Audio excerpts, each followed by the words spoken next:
detect failure in this system, they do that via imaging and via sticking various types of catheters and taking measurements into the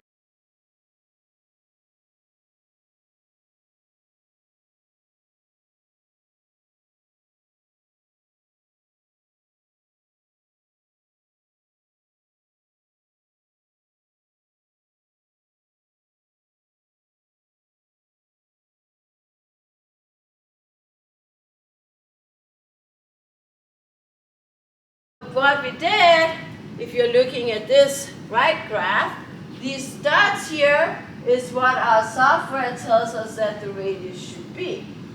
Now, first of all, this component right here, that sits like here inside that region.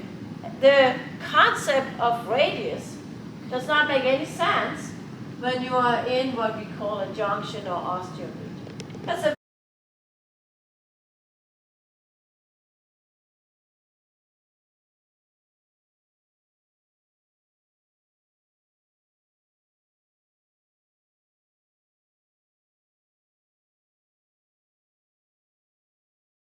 So when it comes to Gaussian process regression, it's important to keep in mind that the computational complexity of training the Gaussian process is determined by inverting the covariance matrix. So if we were working with a data set of size n, the covariance matrix would be n by n with computational complexity big O n cubed.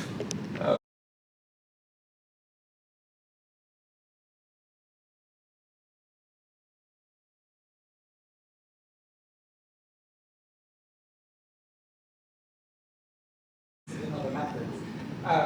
But if you can get lots of data, we want to look at methods that would scale to that and be able to use that data. And so that was what I decided to focus on in my corner of what I did here. And that might be useful for these literal simulators, but it might be useful for other places where you can get lots of data, like maybe taking some expensive part of the simulation that you can run many times and replacing that expensive part.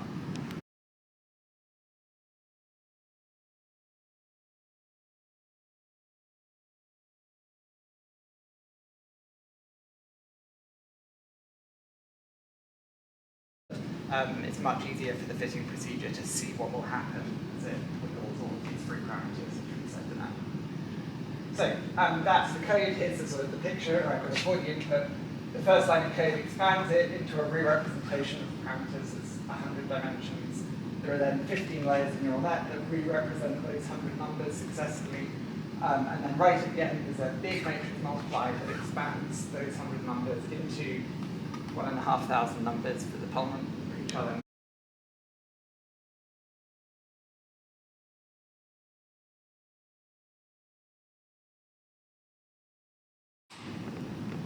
So again, just a little example if there's anybody that's not still kind of confused by Gaussian processes.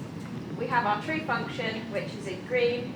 We run that at 3 design points, which you can see there. Build our Gaussian process, estimate it, which is then in black.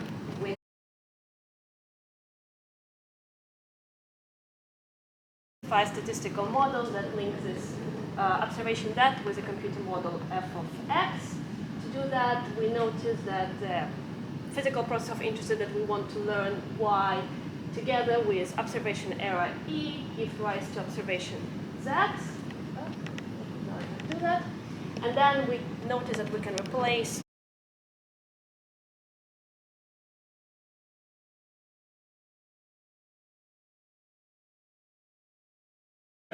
our model outputs onto the subspace, and so now instead of having L original outputs, well, we now only have Q, where Q is usually a lot less. So how does this work? Well, here's flow 17 from the pulmonary model. So that's just 100 simulations. We can calculate our low dimensional basis.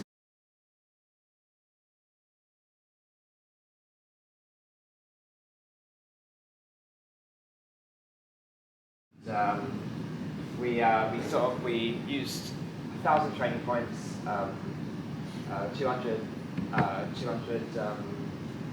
test points, and 50 validation points to put a neural network together, see if we could emulate any of the values and compare them to the Gaussian process performing the same task.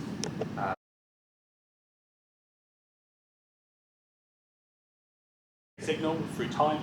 What we can do is we can decompose that as a bias plus a summation of sine and cosine waves. And we can also use a complex notation. Fourier transform is what changes from that time dimension into that frequency domain. And what we could see, this is flow 5, is that we could kind of get this separation. So instead of having 512 different frequencies, we're actually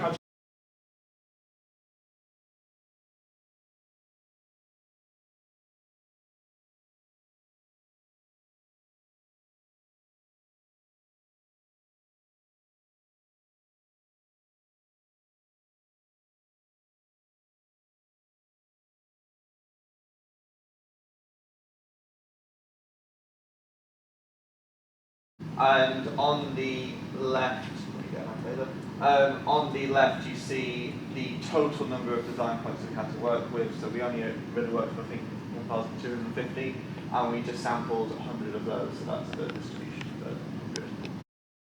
Two pressure points, the systolic, that is the maximum point from the time pressure, and the diastolic, which is the minimum point.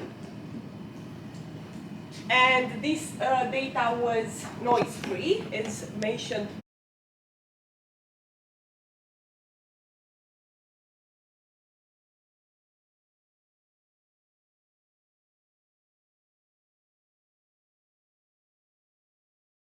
That's me for this part. Thank you.